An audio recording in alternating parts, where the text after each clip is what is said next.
어제에 이어서 어제는 박근혜 탄핵이 왜 무효인가, 절차적 무효성, 또 박근혜가 유죄냐 무죄냐에 관계없이, 또 설령 박근혜가 유죄로 판단된다 하더라도 그 사실을 모르는 상태에서 탄핵을 한 거기 때문에, 탄핵 심판과 결정을 한 거기 때문에, 설령 박근혜의 죄가 유죄로 나온다고 하더라도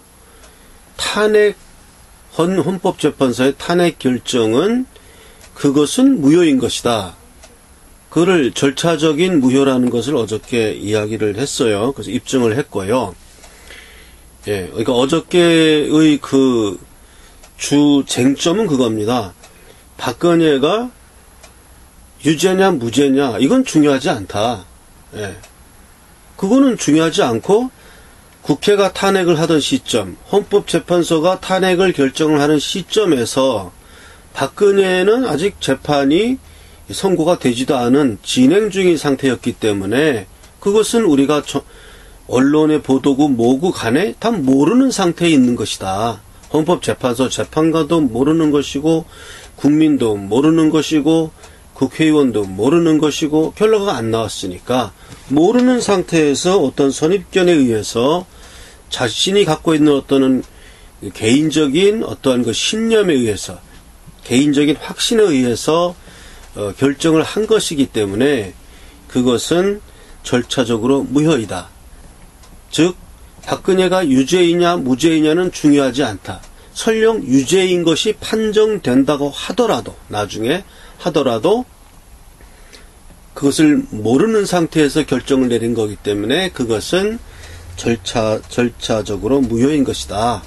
그래서 탄핵이 무효인 것이다. 이렇게 어저께 간단하게 줄여서 이야기하면 그런 이야기를 어저께 방송에서 했고요. 거기에 대한 후속편으로 조금 더 설명을 해야 될 일이 있다면 무엇이 있냐 하면, 박근혜 탄핵을 가능하게 한 원동력은 무엇이었는가?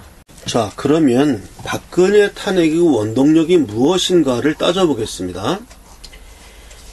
박근혜 이전의 역대의 모든 대통령들은 박근혜보다 훨씬 더 큰 부조리와 비자금이니 뭐니, 심지어 사형 선고까지 받은 사람까지 있었어요. 그런데 그 사람들은 재임 중 탄핵을 당하지 않았어요. 그 당시에는 헌법이 달라서 그랬을 수도 있겠지만은,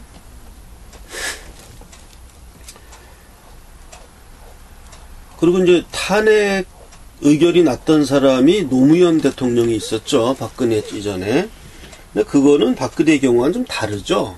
그는 노무현의 경우에 있어서는 선거법 위반이었나요? 그게 명확하니까 이제 그렇게 됐던 것이고, 그러면 왜 박근혜 혼자만 이렇게 탄핵이 의결되고 거기다가 헌재까지 가결하는 일이 일어나는 원동력은 무엇이었는가?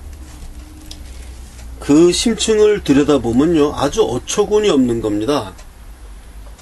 이 박근혜 탄핵이 이루어지게 된 가장 원동력의 힘은 무엇이었냐 하면, 우리가 소위 말하는 군중의 분노라는 거 아닙니까? 근데 군중의 분노 중에서도 요번에 있었던 군중의 분노는 무슨 공분이라든가 어떤 정당성 있는 공분, 또는 어떠한 공분을 일으킬 만한 어떠한 대의 명분, 이런 게 있는 공분이 아니고, 남녀 치정 같은 아주 치졸한 어떠한 인간적인 모멸감, 이런 거에서 시작되는 그러한 분노였습니다. 그것도 대중적인 분노. 좀 더 쉽게 이야기한다면 뭐냐 하면, 구체적인 예를 들어서 박근혜가 구술했다, 정유라가 30억짜리 말을 탔다, 무슨 세월호 7시간 동안 뭐 텔레비전 보고 자빠져 있었다. 출근도 하지 않았다. 무슨 정치 자체를, 그러니까 박근혜가 정치가가 아니고 그냥 속물적인 인간이었다. 정치의 정자도 모르는, 그래서 무뇌하고 뇌가 없는 사람이었고, 그 뇌를 조종한 사람이 최서원이라는 이름도 안 썼어요. 최순실이라는, 본인이 최서원이라고 불려지기를 원했는데 그 이름을 불러주지 않고 그 전의 이름 최순실이라는 그런 이름을 부르면서 그 사람이 조정을 해서 굿도 하고 오방랑이란 것도 나오고 정유라가 박근혜 딸이라기도 하고 무슨 세월호 7시간 동안 무슨 남자와 만났다고 하고 무슨 심지어 무슨 최태민이란 사람과의 무슨 부적절한 관계설까지 나오고, 제가 이제 김동길 박사의 최태민 발언 부적절하다라는 동영상에서 그걸 이야기한 적이 있는데, 하여간 이런 식으로 말하자면 정상인에도 못 미치는 그러한 여자였다. 라고 하면서, 그것은 이제 근거 없는 이야기임이 모두 밝혀졌지만, 그냥 언론에서 24시간 정유라가 승마 30억짜리 말 타는 광경, 이런 거 계속 틀어줬어요. 그러면 왜 군중의 분노가 거기서 촉발되냐 하면, 보통 일반 서민적인 사람들에게는 정유라라든가 이러한 사람들이 승마 타고 호의호식하고 비싼 말 타고 그것도 2대에 특혜 입학했다, 이런 얘기가 텔레비전에 방영되면요, 이 상대적 박탈감을 불러일으킵니다. 상대적 박탈감을 불러일으켜요. 그래가지고 그 상대적 박탈감이란 것은 원인도 필요 없고 근거도 필요 없고 논리도 필요 없는 겁니다. 그냥 그 사람이 미운 거예요. 정유라가 미운 거예요. 최순실이 미운 거고 박근혜가 미운 겁니다. 그러한 감정이 형성되고 나면, 감정이란 것은 논리의 산물이 아니거든요. 감정이란 괴물이 만들어지고 나면 이제 그건 괴물이 혼자서 활동을 하기 시작하는 겁니다. 그 다음에 그것이 사실무근이다 이렇게 아무리 해명을 해도 이미 생겨난 감정은 하나의 사이보그처럼 활동을 시작해서 그 괴력을 발휘하는 겁니다. 그러니까 이 언론이 이번 박근혜 사태의 1등 공신이었던 이유가, 정상 보도를 하지 않고 비정상 보도를 하면서 정유라가 말 타는 이야기, 심지어 비아그라 이야기, 무슨 100억 수술인가, 무슨 이러한 전혀 중요하지도 않은 이야기인데 그런 거를 계속 틀어주면 그것을 바라보고 있는 서민들에게는 상대적 박탈감을 불러일으켜요. 그런 상대적 박탈감에서 일어난 분노와 사실 무근인 박근혜가 이게 정상적에도 못 미치는 무뇌하다, 이런 식의 루머와 결합된 어떠한 증오심, 이런 것이 사이보그처럼 형성돼 가지고 활동을 시작하게 되니까 사실은 그게 이제 원동력이 되는 거예요. 그래서 그러한 원동력이 없었다면은 아무리 무슨 민노총이니 이 사람들이 군중을 선동한다 하더라도 사람들이 촛불 들고 그렇게 안 나옵니다. 사람들이 촛불 들고 나왔던 이유는 민노총이나 이런 사람들의 어떠한 조직적인 활동도 있었겠지만, 근본적으로는 박근혜는 표준인에도 못 미치는 문외아로서 아주 속물적인 여자고, 도저히 이거는 정치가 아니다.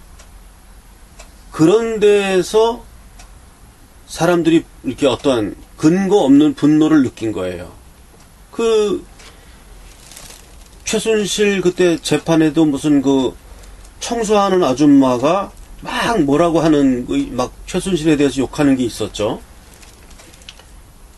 그래서 마치 무슨 그 언론에서는 이렇게 시민들에게 매도당하는 최순실이다 이런 식으로 이제 방영을 했는데, 난 그런 화면 보면 참 어이가 없는 게, 도대체 저 청소하는 아줌마가 최순실 사건에 대해서 뭘 안다는 건가?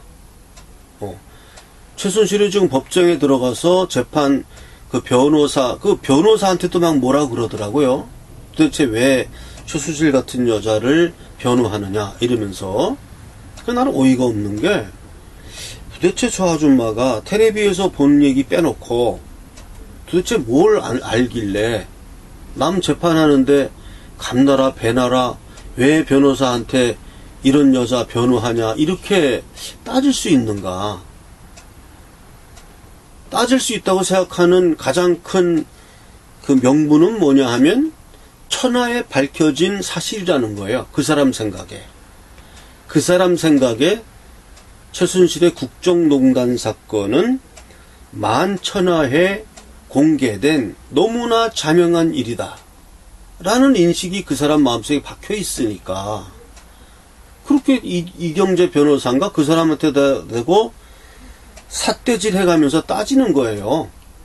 그냥 그걸 보면서 야, 참 너무나 어이가 없다. 이 언론 보고 아는 거는요, 모르는 거예요. 그거는 자기가 그 사건을 모르는 겁니다. 언론이 아무런 책임을 지지 않는데, 만약에 언론이 그렇게 책임을 지는 거라면 우리는 뭐 재판하기 쉽죠. 언론 그 녹화해가지고 거기 있는 거 그대로 증거사료 제출하고 그거 녹취 떠가지고 내면 끝나는 거죠. 재판 모두가 다 이렇게 이루어질 겁니다. 근데 실제로는 그렇지 않잖아요.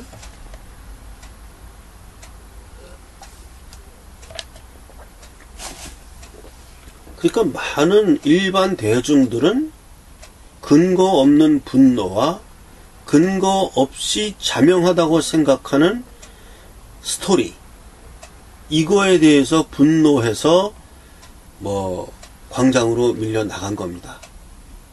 도대체가 그러니까 이 사람들이 느낀 분노는 박근혜가 정치가로서 뭐를 실정했다에 대한 분노가 아니에요. 뭐 머리나 매만지고 세월호가 됐는데도 뭐 그냥 텔레비나 보고 처박혀 있었다, 이러한 식의 이상한 근거 없는 그러한 그 편견, 여기에 사로잡혀서 화가 난 겁니다. 이 사람들이. 원동력은 그거였어요. 그렇게 해가지고 군중이 일어나니까, 그래서 탄핵 소추한다 이렇게 돼버리면 법적으로는 안 되지 않습니까? 그러니까 원동력은 그건데 탄핵 소추의 제목은 영 다른 걸 했어요. 무슨 뭐 국정농단이다, 뭐 세월호 7시간이다, 뭐 뇌물죄다 이래가면서 실제로 군중들이 화가 분노에 치밀어서 일어난 군중들의 원동력과는 다른 제목의 법적인 제목을 만들어서 탄핵 소추를 의결시킨 것입니다. 그러니까 아주 교묘한 거예요. 그러니까 군중들이 촛불 들고 광화문에 나갔던 그 동기하고 국회에서 국회의원들이 소추했던 그 의견들하고는 다른 거예요. 네. 근데 저건 뭐 아무 불이나 뭐 타기만 하면 뜨겁지 뭐 이런 개념인 것입니다. 뭐 아무 불이면 어때? 뭐 석유를 태워서 불 지르나 장작을 태워서 불 지르나 뭐 뜨겁기는 뭐 물 끓이기는 똑같지. 뭐 이렇게 끓인 거예요, 좌우간. 예, 그렇게 끓여가지고 만든 것이 이번 박근혜 탄핵의 원동력인 것입니다. 이 재벌들이 그 기소당하거나 이슈화되는 것을 두려워하는 이유가 뭐가 있냐 하면, 거기서 뭐 유죄가 나와서 뭐 처벌받는 거에 대한 두려움도 있겠지만은, 그것보다는 자신에 대해서 수사가 개시되고 어떠한 이렇게 자신에 대해서 감찰이 시작되면 자신의 사생활이 공표가 됩니다. 그럼 재벌이란 사람들 사생활은 일반 서민과 다른 것입니다. 그렇기 때문에 이 사람들은 사생활 자체가 공표되는 게 이 사람들에게 엄청난 협박이 되는 거예요. 이 사람들 사는 거가 공표돼 보세요. 서민들이 그거 보면 화납니다. 야, 나는 뭐 한 달에 뭐 쥐꼬리 같은 월급 받고 근근히 사는데 저 사람들은 내 1년치 월급이 뭐 용돈이야? 뭐 이런 사실을 보면 화가 나는 겁니다. 그냥. 뭐 이유가 없어요. 이 상대적 박탈감에서 오는 화이기 때문에.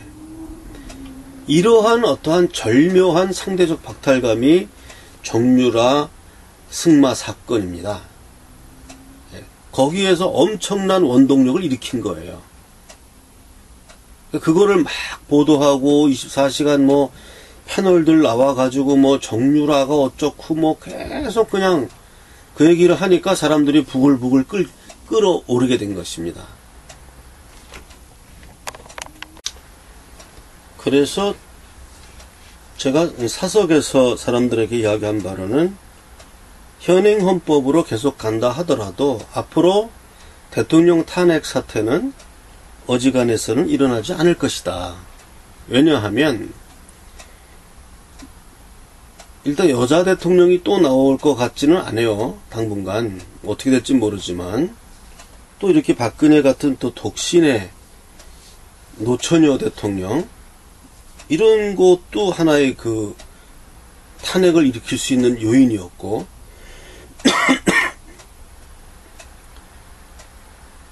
만약에 박근혜가 남자였고 또 여자들에도 뭐 결혼해서 아들 딸이 있는 그런 보통의 사람이었고 이랬다 그러면은 뭐 이런 식의 탄핵이 원동력을 받을 수가 없었던 것입니다. 그러면 군중이 분노해서 일어나는 그 원동력이 없으면 탄핵은 가결되지가 않습니다. 예. 국회 자체에서도 탄핵이 거론되지가 않고요. 헌법재판소에 가서도 그게 헌재 재판관들이 저런 식으로 되지를 않아요. 그러니까 이건 굉장히 이상한 상황으로 박근혜 대통령에게만 일어났던 아주 이상한 상황이었던 거예요. 제가 언젠가 그 옛날에 중국에서 우리나라에 쳐들어올 때 장군이나 왕들이 노리는 목적하고 일반 군졸들이 노리는 목적은 다르다. 그러니까 장수들이 군졸들을 이렇게 선동할 때에 저 조선 땅에 침범하면 분탕질을 얼마든지 할 수 있도록 시켜주겠다. 이렇게 이제 군졸들을 이제 분기탱중하게 만들어 가지고 군졸들은 무슨 관심이 없는 거예요. 뭐 전쟁에서 이기고 지고 이것보다도 조선 땅에 가면은 분탕질할 것들이 뭐 온통 쌓여 있다. 그러니까 그냥 군졸들은 그냥 그런데 목적을 가지고 분기탱중해서 쏠라 하면서 쳐들어왔다고 해요. 또 그런 목적을 주지 않으면 군졸들이 뭐 나라를 위해서 싸우라 그러면 하겠습니까? 뭐 그것과는 어떤지는 모르지만 뭐 비슷하다고 할 수 있을지는 모르겠지만은 어쨌든 탄핵을 일으켰던 군중들이 분노했던 그 원인, 그것은 굉장히 어떤 파렴치한 정말 아주 저질적인 음모, 거기에 기반한 언론과의 그 선동 작업, 근거 없는 루머의 생산해서 그것을 사이보그화 만들어 가지고 괴물로 만들어 버리는 거. 그것을 원동력으로 해가지고 국회를 에워싸고 광화문에 뭐 소위 말하는 그 사람들 주장으로 연인원 뭐 1,000몇백만 명 모였다는 거 아닙니까? 그렇게 해가지고서는 그 원동력을 만든 후에 그 다음엔 전혀 다른 제목으로 이제 국회에서 탄핵이 되고 헌재에서 탄핵 가결까지 된 것입니다. 그러니까 앞으로도 이런 탄핵은 있기가 어려울 거예요.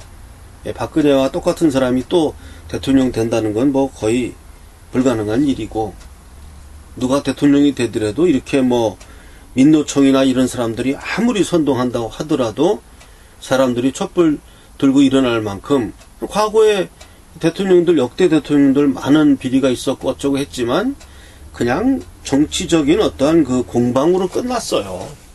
여당과 야당 사이에. 이번에는 정말 박근혜가 뭐 노처녀 여자 대통령에다가 무슨 뭐 별의별 근거 없는 걸로 해가지고 무슨 뭐 피시콜콜한 거 비아그라까지 이렇게 보도해 가면서,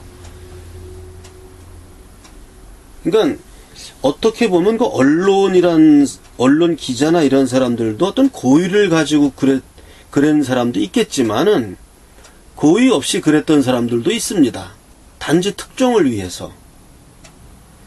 이 병아리나 양계장 같은 데서 이렇게 병아리를 이렇게 키우다 보면요, 한 놈이 이렇게 피부에 뭐 상처 같은 게 날 때가 있습니다. 그럼 그 병아리는 죽는 거예요. 왜 죽냐 하면은 피부에 이렇게 빨간 상처가 나잖아요. 그러면 옆에 병아리가 신기하니까 와서 한번 톡 쪼고 지나가요. 그럼 옆에 있던 병아리도 또 와 쪼르르 와가지고 또 빨간 피가 나니까 거기가 신기하니까 또 똑똑 쪼고 돌아가요. 그러니까 옆에 있는 병아리들이, 수많은 병아리들이 와가지고 한 번씩 쪼고 가는 겁니다. 나중에 보면 그 병아리 죽어 있어요. 아무것도 아닌데. 약간 상처가 나서 피가 났을 뿐인데. 예. 그렇게 그냥 완전히 톡톡톡 쪼아가지고서는 결국 한 마리 병아리가, 멀쩡한 병아리가 죽어요.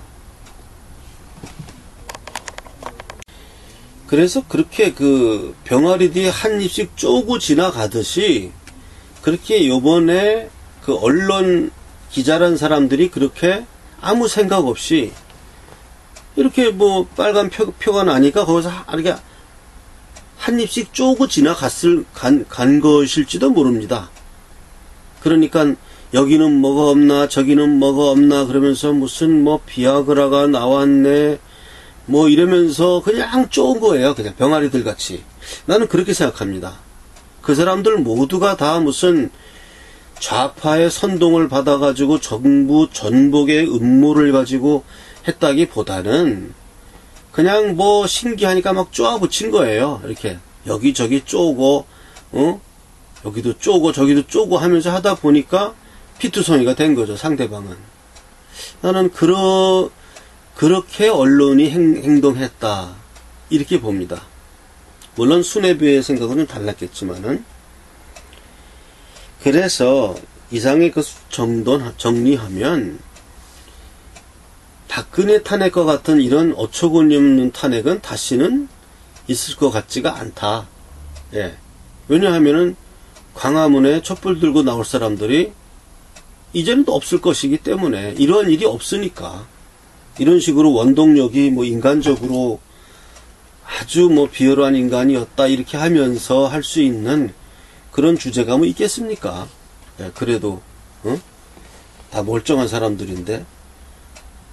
그래서 아주 특수한 케이스로 박근혜 대통령 탄핵은 이상한 이러한 그 원동력을 가지고 추진되었고, 그 원동력에다가 엉뚱한 제목으로 만들어 가지고, 예, 짬뽕식으로 만들어 가지고서는 결과적으로는 뭐로 가도 서울만 가면 되는 거 아니냐 이런 식으로 돼가지고 나중에 헌재에서 탄핵 결정이 나는,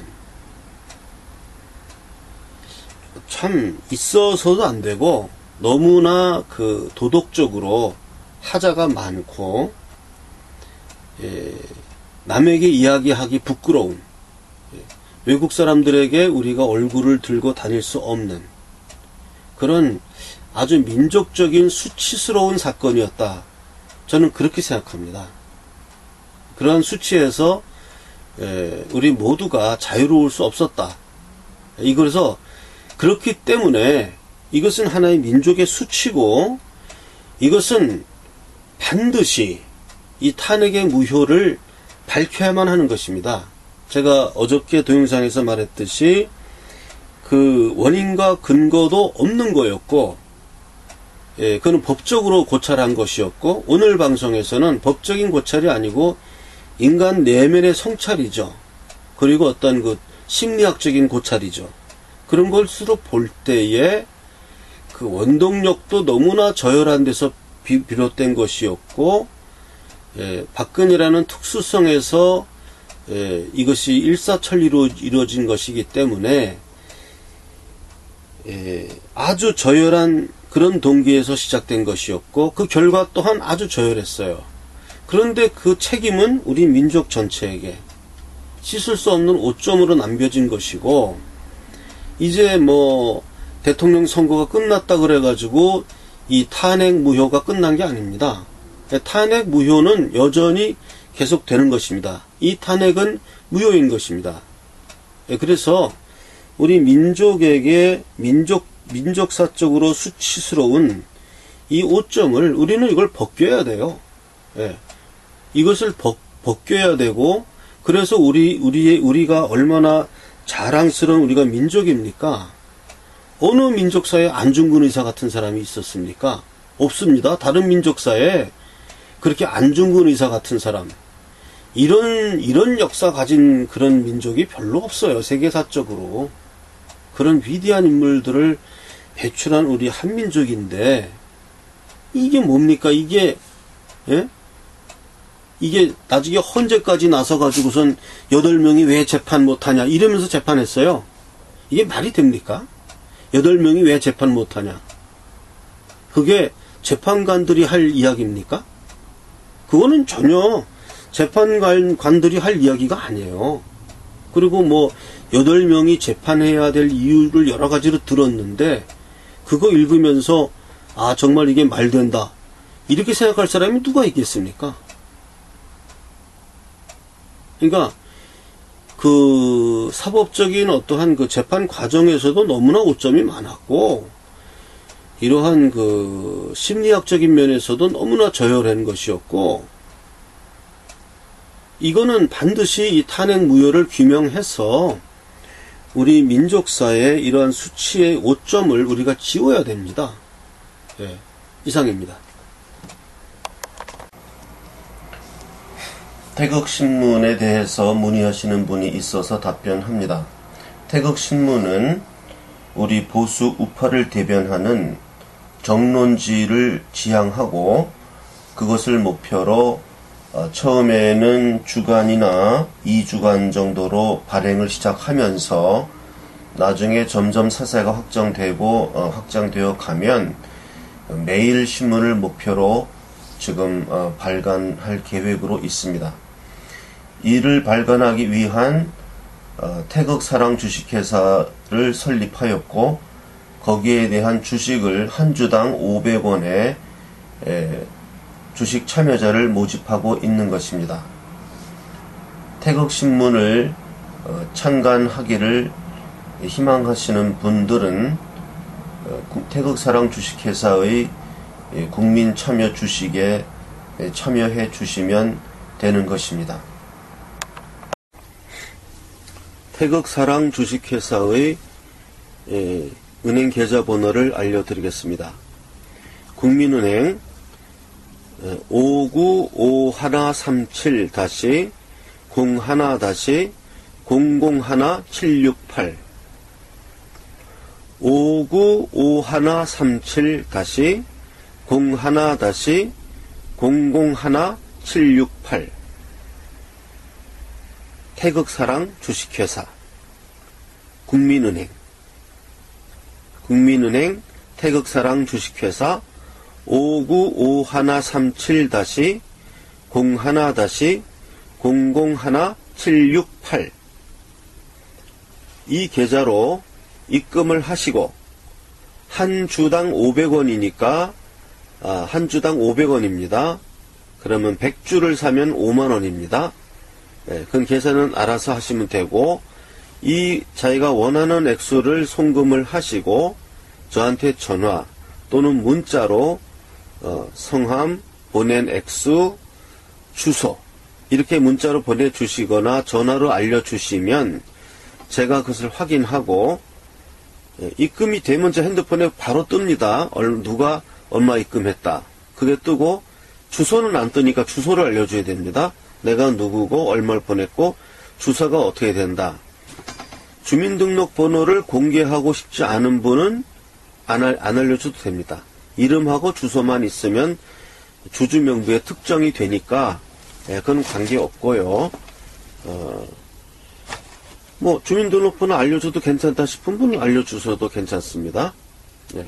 그렇게 해서 문자 또는 전화를 주시면 제가 우편으로 주식 명의 개서, 태극사랑 주식회사 대표이사 인 도장 꽝 찍어서 보내드리면 그것이 주주 자신의 그 주식 명의 개서가 됩니다. 저의 전화번호는 010-5300-7901입니다. 저희 전화번호는 제 전화번호는 010-5300-7901 010-5300-7901 개인 계좌를 알려달라 그래서 알려드리겠습니다. 새마을금고 3904-09-0139-429 저에게 저를 개별적으로 후원하시겠다는 분들이 있어서 그 따뜻한 마음을 제가 받았습니다. 새마을금고로 받았는데요. 또 어떤 분은 새마을금고가 캐시 기계에 그게 안 나온다. 그래서 보낼 수가 없다. 다른 은행 계좌를 알려달라. 이래서 국민은행 계좌를 알려드리겠습니다. 국민은행 812-21-0374-284 예금주는 고승근입니다. 정기 구독 신청을 받겠습니다. 그래서 1년 구독료는 89,000원입니다. 1년치 주간신문이고 1년치 구독료는 89,000원이고요. 6개월 구독료는 45,000원입니다. 6개월 구독료는 45,000원. 구독을 신청할 계좌는 국민은행 1130-01-094293 다시 말씀드립니다. 국민은행 1130-01-094293 태극사랑 신문방송 주식회사입니다. 그리고 입금하신 후에는 010-5300-7901로 입금자 성함, 주소, 입금액, 입금자 성함, 주소, 입금액을 문자 메시지로 보내주시면 되겠습니다. 태극사랑 신문 무료 구독 신청을 받겠습니다. 태극사랑 신문을 보고 싶은데 경제적 사정이 어려우신 분들은 자신의 경제적 사정이 어렵다는 내용하고 주민등록증을 한 면을 복사하셔서 안산시 안산우체국 사서함 103호 태극사랑 주식회사죠. 이 주소로 편지를 보내주세요. 그러면 그 주민등록증 사본을 보고 연장자 순으로 적정한 명수를 우리가 선택해서 다 보내드릴 수는 없을 것 같지만 어쨌든 가능한 많은 분들이 돈이 없어서 이 신문을 못 보게 되지는 않도록 무료 구독을 할 수 있도록 우송해 드릴 테니까 어렵게 생각하지 마시고 안산시 안산우체국 사서함 103호 태극사랑 주식회사 앞으로 사연을 적어서 보내주시고 주민등록증을 복사해서 보내주시면 심사해서 무료로 계속 보내드리겠습니다. 스위프트 코드를 말씀드리겠습니다. 스위프트 코드는 CZNBKRSE입니다. 스위프트 코드, 국민은행의 스위프트 코드입니다. CZNBKRSE입니다. 제가 늘 얘기하는 그 계좌에서 국민은행 595137 그 계좌 있지 않습니까?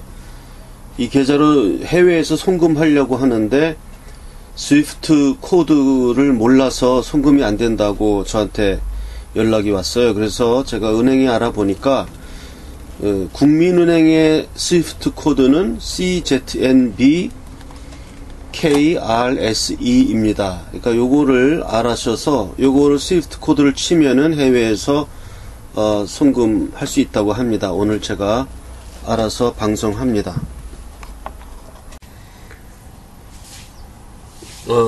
제가 전화를 많이 받는데요.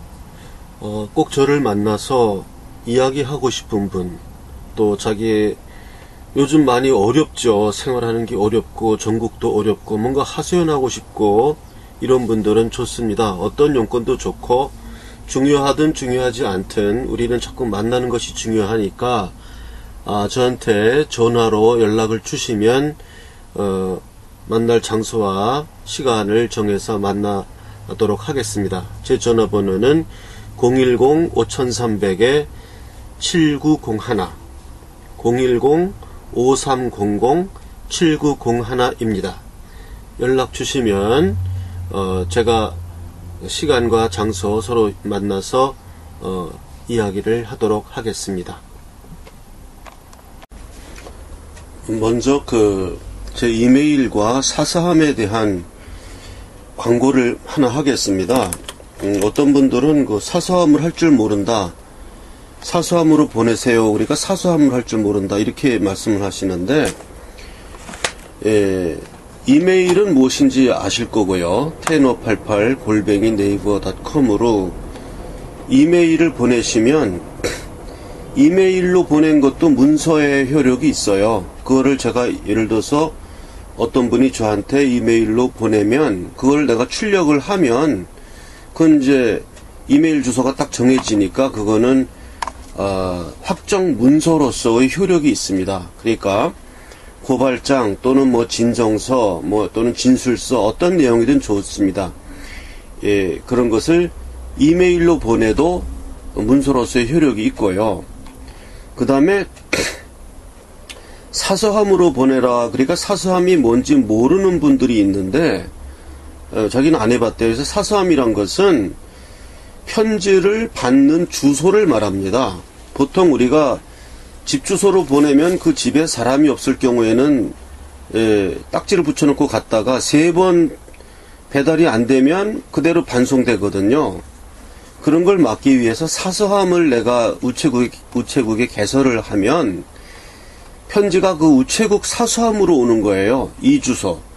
경기도 안산시 안산우체국 사서함 103호. 이렇게 내가 개설을 해놨어요. 그러면 우체국에 그 주소가 박스가 있습니다. 사서함 박스가. 그 키를 내가 가지고 다녀요. 그래서 이리로 편지를 보내면 편지함 속에, 그러니까 편지함이 우체국에 있는 거예요. 저는 거기로 편지가 배달이 되면 내가 가서 내가 열쇠를 열고 나한테 온 그 배달물들을 가져가는 제도입니다. 그러니까 아주 편리해요. 그러니까 내가 집에 있든 없든 항상 우체국은 받으니까요.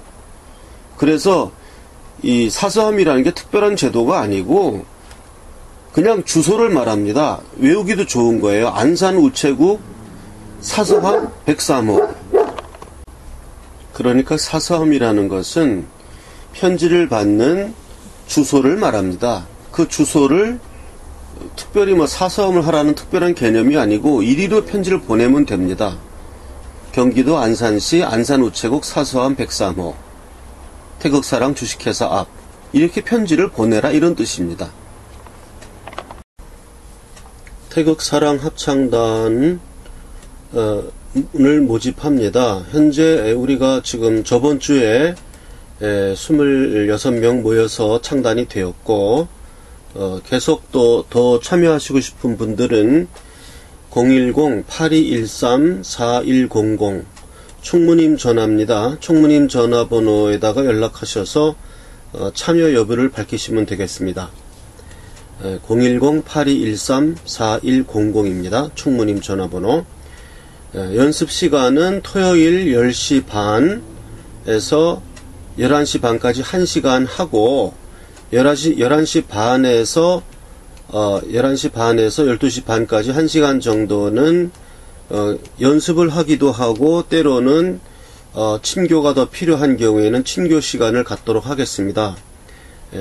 그렇게 생각하시고 여기에 참여를 희망하시는 분은 이 010-8213-4100으로 대한민국 남녀노소 가리지 않고 신청하시면 되겠습니다. 이상입니다.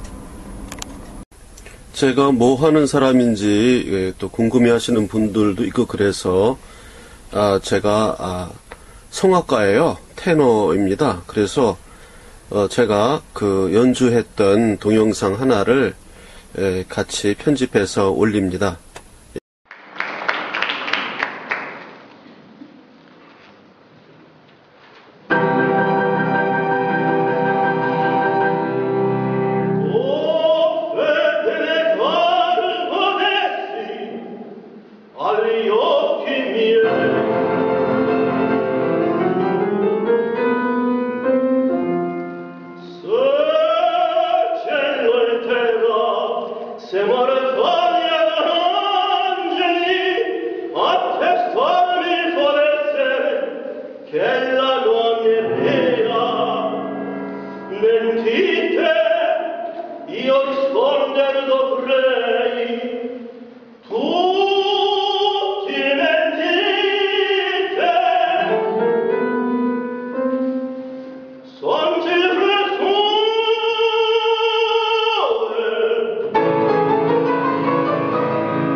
The